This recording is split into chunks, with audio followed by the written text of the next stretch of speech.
works very well. There's a lot more winds of copper wire, so the voltages are a lot higher. I got up to over 2 volts. It's still rubbing a little bit, so I'm going to cast it in resin. But I have 9 coils with about 60 turns each. It's about 250 feet of 20 gauge copper wire.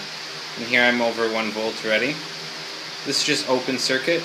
I have a 100 ohm resistor that I attached, and I still got 1.6 volts. Now maxed out. Vibrating a lot.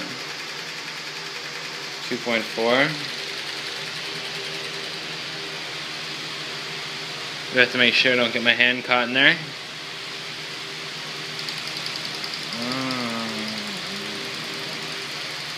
Okay, 2.4, that's really good.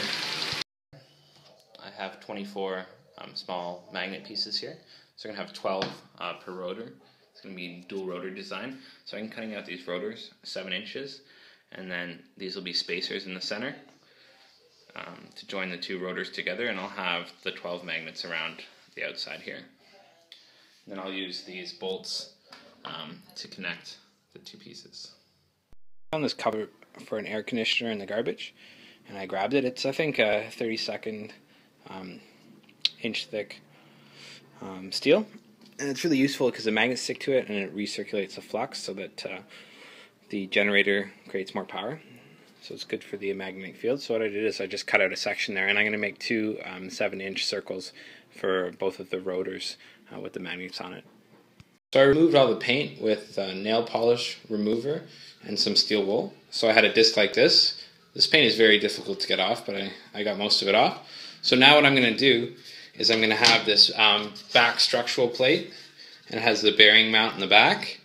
Put that there, and this is going to go on top. I'm going to put JB weld between them. I'm going to clamp them so everything is nice and flat. And then this is to mount all the different magnets in. This is 1/8 inch plywood. I'm going to cut this out and I'm going to mount this on top. And there's going to be JB weld between each layer. And I'm going to clamp the crap out of it so it's nice and flat. And then the next step, I can glue with silicone all the magnets into the disc. Alright, so I used JB welds, and I glued the 1/8 inch plywood with the 1mm steel sheet, and then a 1/4 inch plywood. So this is one of the rotors. I scratched the JB weld out of here, so it's just bare metal, and I washed these. And now I'm going to take 12 of these magnets, these small magnets, and I'm going to glue them in around here. I'm going to use just silicone. Silicone allows me to take the magnets out if I want to change the design, but still holds them in quite well. And also they're going to be pulled onto this metal, so they're going to stick on the metal with the magnetic force, and the wood's going to hold them in place so they can't slip out the top.